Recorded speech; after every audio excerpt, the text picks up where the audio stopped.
Hello everyone, I'm Bill and welcome to Bill's Odds and Ends. If this is your first time here, be sure and subscribe and click on that bell icon to be notified of all of my new videos. Also, give this video a thumbs up as it really helps the channel out. And now, on with the video.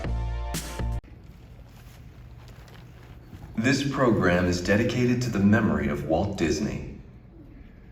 In 1971, his love for America inspired the creation of the Hall of Presidents, a place to celebrate the optimism and goodwill he saw at the heart of the American story. Walt's vision was to honor the nation by honoring the American presidency.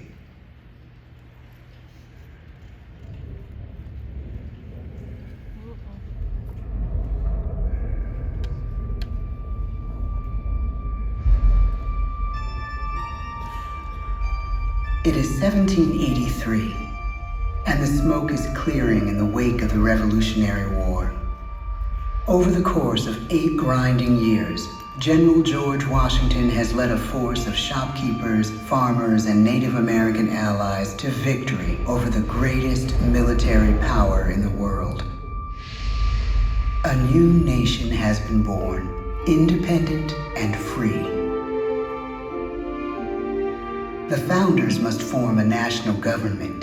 In 1787, through months of passionate debate, they create a written constitution. For the country's highest office, they imagine something new in the history of the world. A leader not born to power like a king or queen. A leader who has not seized power through conquest. A leader not separate from the people, but elected by the people. From among the people. We, the people. This is a new idea, an American idea. The idea of a president.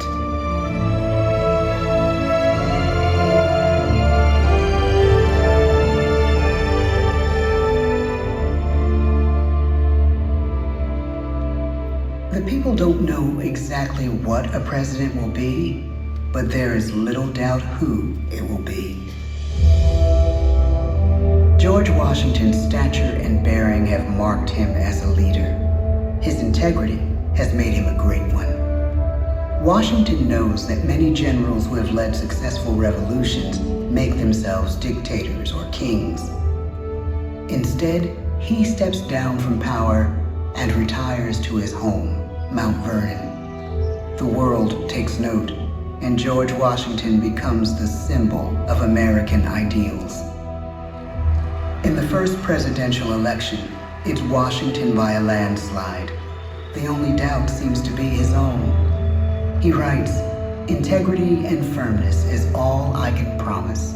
Integrity and firmness is exactly what we need." Everything he does as president will set a model for his successors. His final act may be the most important of all. After 2 terms, with no term limit in the Constitution and amid overwhelming support to stay in office, he steps down once again and hands power back to the people. He wants us to speak, to elect a new president. During the early years of the Republic, we choose leaders as different as Thomas Jefferson, John Adams, and Andrew Jackson. Elections are often bitter. Each president stands at that fiery intersection where personal character meets the challenges of the times. Some call the presidency a glorious burden. Jefferson calls it a splendid misery. We, the people, must choose well.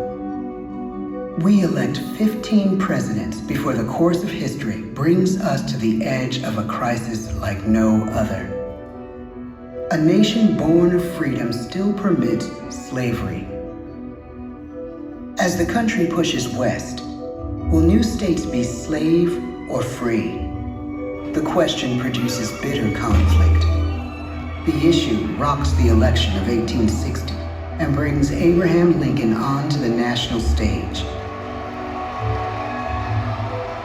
The tall, lanky, some say uncouth candidate from Illinois is a master of words at a time when speeches are printed in full for people to read. A house divided against itself cannot stand, he has said.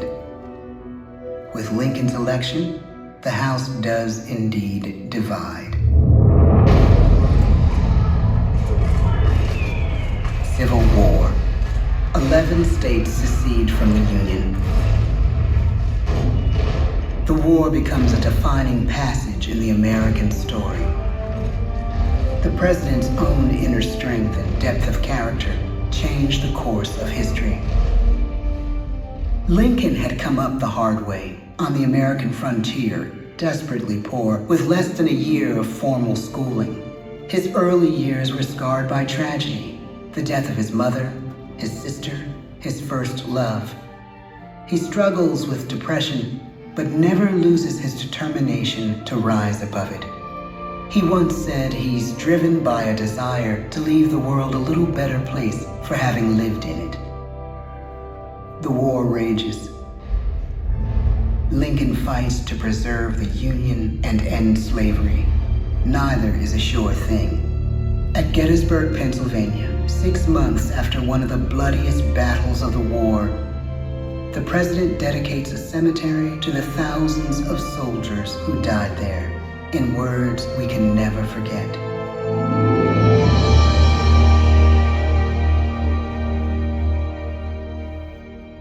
"Fourscore-and-7 years ago, our fathers brought forth on this continent a new nation, conceived in liberty and dedicated to the proposition that all men are created equal. Now we are engaged in a great civil war, testing whether that nation or any nation so conceived and so dedicated can long endure. We are met on a great battlefield of that war. We have come to dedicate a portion of that field as a final resting place for those who here gave their lives, that that nation might live. It is altogether fitting and proper that we should do this. But in a larger sense, we cannot dedicate, we cannot consecrate, we cannot hallow this ground. The brave men, living and dead, who struggled here, have consecrated it far above our poor power to add or detract. The world will little note, nor long remember what we say here, but it can never forget what they did here. It is for us, the living, rather, to be dedicated here to the unfinished work which they who fought here have thus far so nobly advanced. It is rather for us to be here dedicated to the great task remaining before us, that from these honored dead we take increased devotion to that cause for which they gave the last full measure of devotion.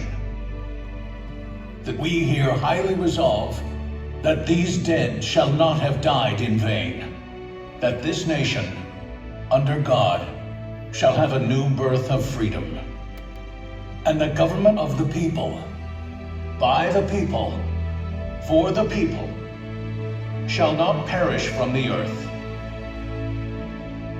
The blood of over 500,000 Americans is spilled in this Civil War.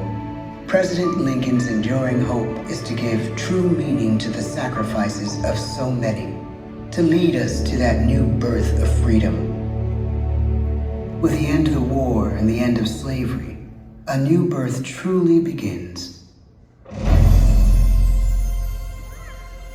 As we roll toward the 20th century, settlers roll west on wagon wheels and railroads connect the nation coast to coast.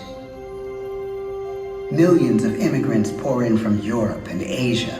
Population doubles. Our economy triples. Our standing among nations rises. We need presidents who can lead both at home and abroad. At the same time, a young Theodore Roosevelt is retreating from New York politics and personal tragedy.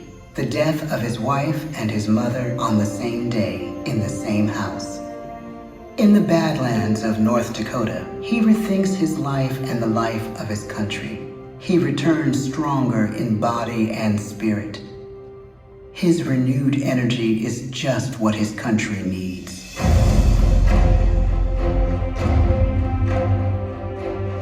American industry is booming, but social tensions are rising. A progressive movement is bubbling up, pushing for change, and change is needed in the working and living conditions in cities. The gap widens between rich and poor. The demand for change grows stronger. Teddy Roosevelt is a knight on a crusade. He speaks with force and vitality in clear terms that make colorful headlines at a time when mass market newspapers have become the new media. To define his foreign policy, he borrows a phrase from an African proverb: speak softly and carry a big stick. But his greatest accomplishments are made at home. He breaks up giant monopolies, protects workers' rights, and calls for a square deal for all Americans, rich and poor, capitalist and wage earner. And a square deal for every man and every woman in the United States. He calls on America to be as great as the natural grandeur of its lands.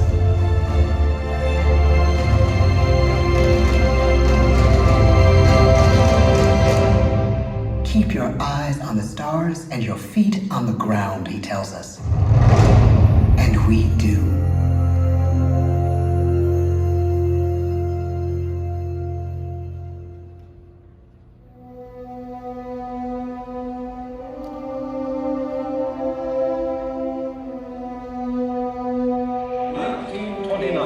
The bottom fell out of the market.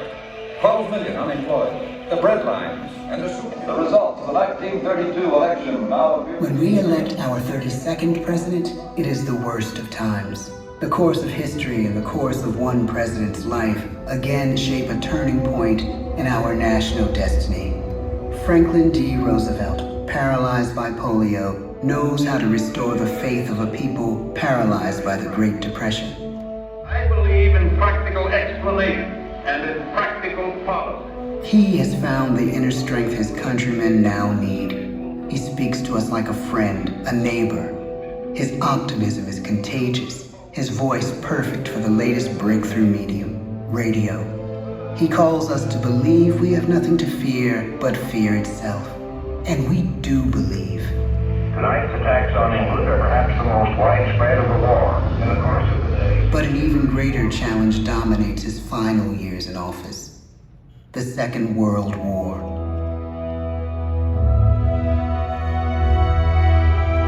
We must be the great arsenal of democracy. This is an emergency as serious as war itself. We stun the world with our production. When bombs fall on U.S. troops in Pearl Harbor, he calls us to fight on the war front and sacrifice on the home front.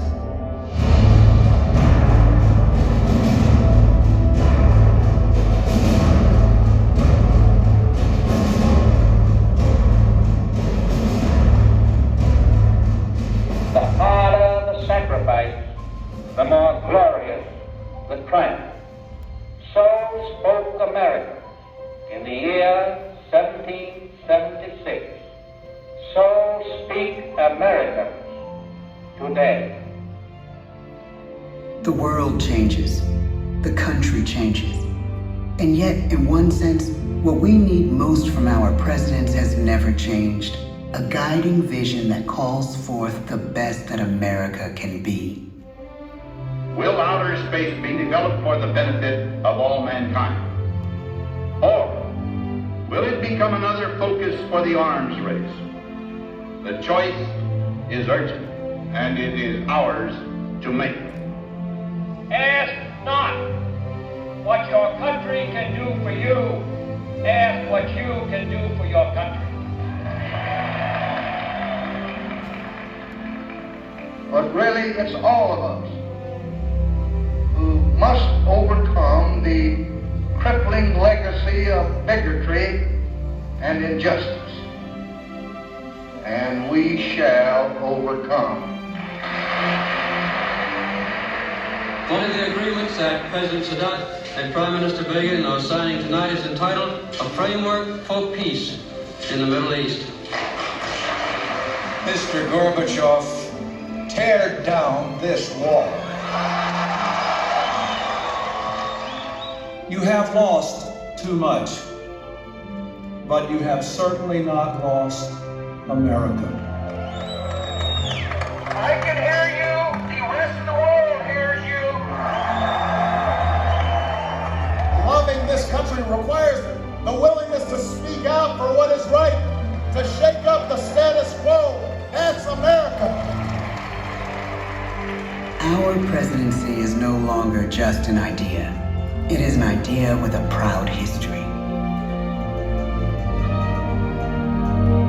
Ladies and gentlemen, the presidents of the United States of America.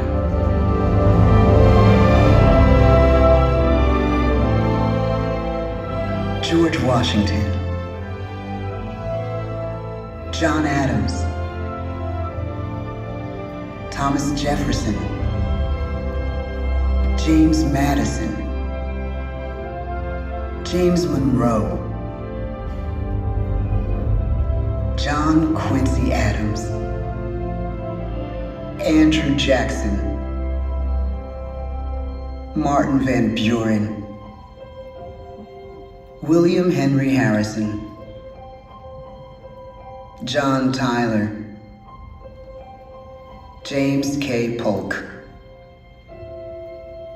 Zachary Taylor, Millard Fillmore, Franklin Pierce, James Buchanan, Abraham Lincoln, Andrew Johnson, Ulysses S. Grant, Rutherford B. Hayes, James A. Garfield, Chester A. Arthur, Grover Cleveland, Benjamin Harrison, William McKinley,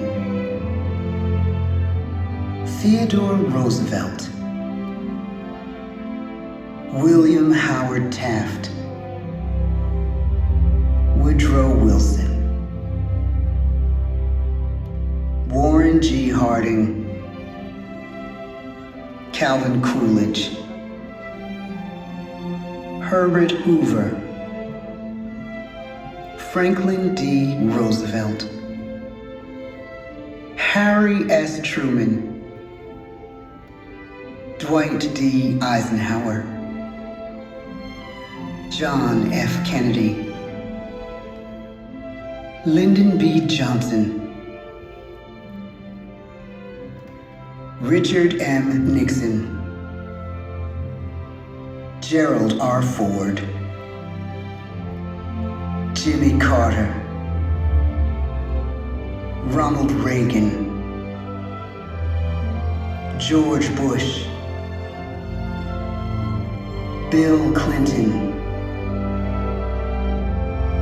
George W. Bush, Barack Obama, Donald Trump.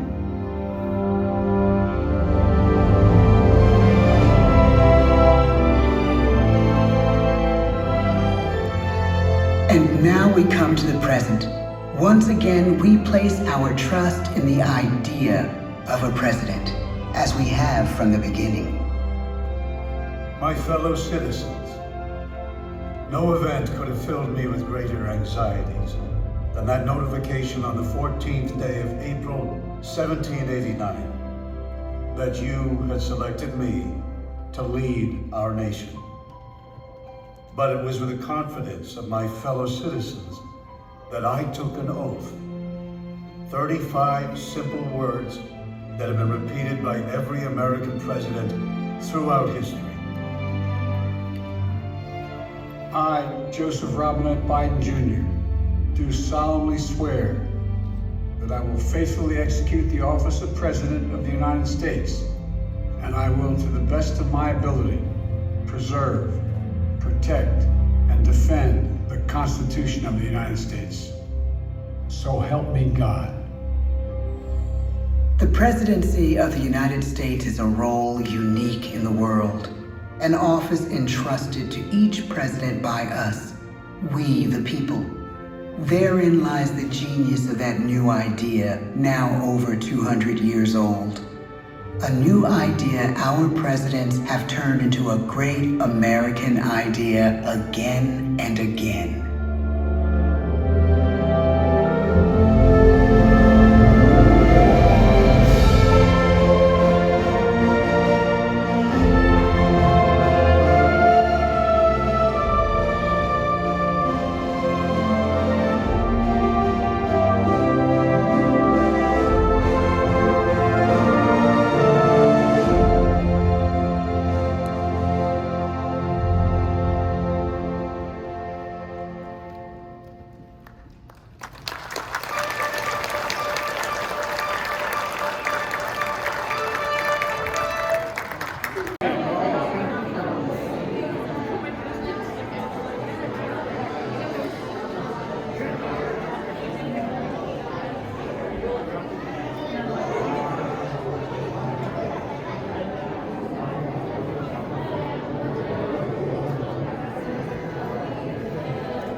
This has been an odd production.